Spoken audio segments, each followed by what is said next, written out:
Hello, I'm Michael Morrissey, the Norfolk District Attorney. Long before I was a District Attorney, I'm the father of a son and a daughter. I've been through what many of you are facing each day. Fortunately, my kids are now in their late 20s and early 30s.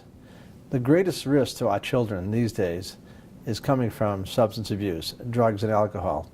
I know for some of you it's an old message, but that message is never more true today. We work hard with the police, first responders, the schools to try to keep your children safe. But honestly, the person who can be and have the most influence over their children are you, the parents. What I'm asking you today is to join me. If we work together, we can all keep our children safe and see them grow up in a safe environment. I grew up thinking that drinking alcohol and smoking weed was a rite of passage, and that I probably looked the other way when my kids and their friends did it. I've noticed a big change among parents in my community. We don't look the other way. When it comes to kids partying, it doesn't make sense to ignore it. Fewer Massachusetts adults are hosting parties with underage drinking and drug use. They're smart.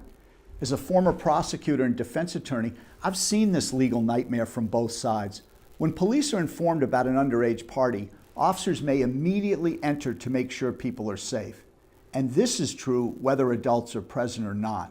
We never thought our kid would be ruined by drinking or smoking a joint, but when I talk to parents in my town, I ask a simple question. Would it be better if your kid didn't drink or do drugs before they were 21? They all say yes. The best strategy is for parents to hold the line and tell their kids they aren't allowed to drink or do drugs. It delays the time when kids get involved in this stuff. We assumed all our kids wanted to drink, but that had really been our way of celebrating and feeling like adults when we were young. In many ways, we passed that along to our kids. In fact, we were surprised when a survey done statewide called the Youth Risk Behavior Survey actually showed that 64% of high school kids didn't drink or use drugs socially. So we started to come up with alternative events for our kids. After a big game or before the prom, we saw it made a difference. We know it's important to keep this trend going. There is no question that there is a component that creates a situation that certain families have more issues with alcoholism than others, and it's going to be true with other drugs as well. If you see a history in your family of substance abuse of any kind, you should be even extra cautious. Some of us thought we were doing the right thing by hosting a party with alcohol, or letting our kids go to a house where we knew there would be alcohol. We said it was better in a controlled environment, but it's now become clear to me that this is a bad strategy. We were actually opening a door for kids who wouldn't do this, and in reality, not making it safer. While you may serve alcohol to your child or grandchild on your property, you may never provide alcohol to anyone else under 21. You can't even allow people under 21 to drink on your property. If a jury believes you deliberately turned a blind eye to teen misbehavior, you'll be found guilty. By the way, you can't give permission to your kid to go somewhere else to drink either. As for marijuana, please don't believe the hype. Criminal law prohibits you or anyone else from transferring marijuana in any amount to a person under 21. In addition to criminal penalties, you may be sued in civil court if your guests are injured or if they injure someone because you allow them to consume alcohol, marijuana, or other drugs on your property. You'll pay lawyers' fees and higher insurance premiums, and that's if the case works out for you. To be honest, I didn't want to deal with this issue.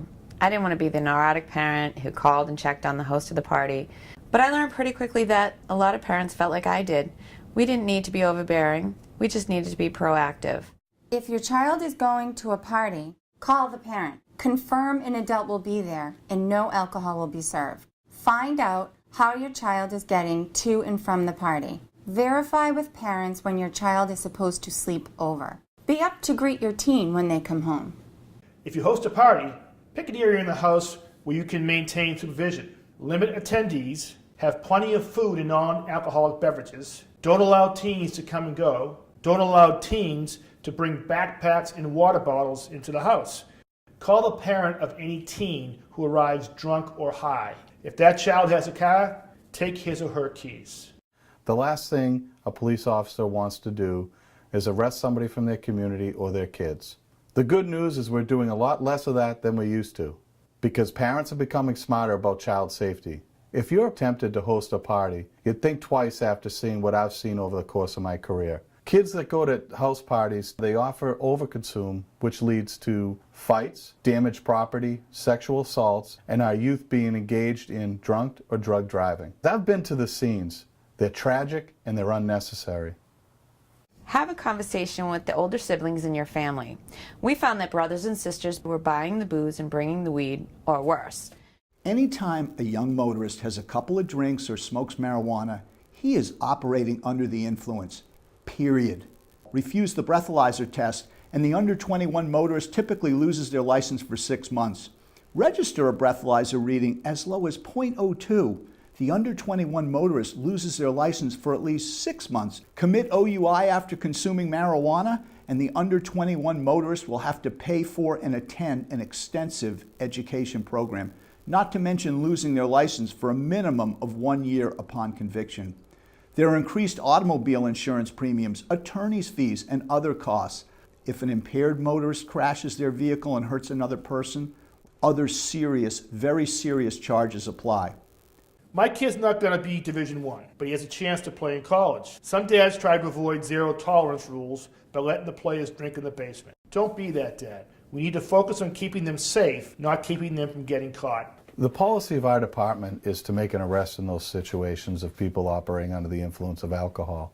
And this is because of a Supreme Court decision back in 1984 where a police officer led an intoxicated driver away who crashed into another vehicle, killing himself, a father, and a young child. The police must take that person off the road. I've been to those scenes. It's tragic. It's unnecessary. And the fear that you have to go up and tell a family that their loved one has been seriously injured or even worse is something that you'll never forget. I know it's overused, but I think of Bill Belichick. Do your job. We have to do our job as parents. Sure, maybe we expect our kids at some point will try alcohol or marijuana. There'll be time for that, but not before 21. And not while our kids' brains are developing. That's when the brain's starting to really hone itself. It's sculpting itself at that point in time. Well, now throw some chemicals into it.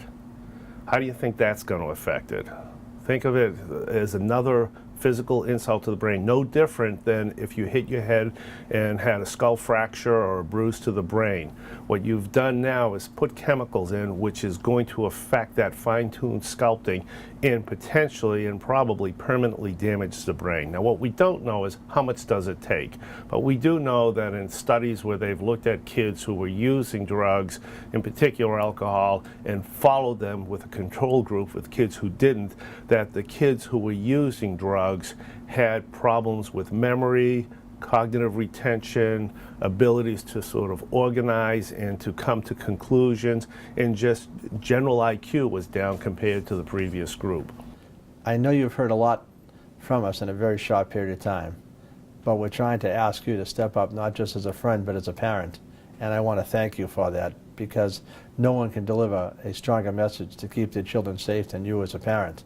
I'd much rather have you deliver the messages about drug and alcohol use than to have the conversation with my office at a later date and under much more difficult and different circumstances. So again, thank you for taking the time to listen to us, and thank you for your help to keep our children safe.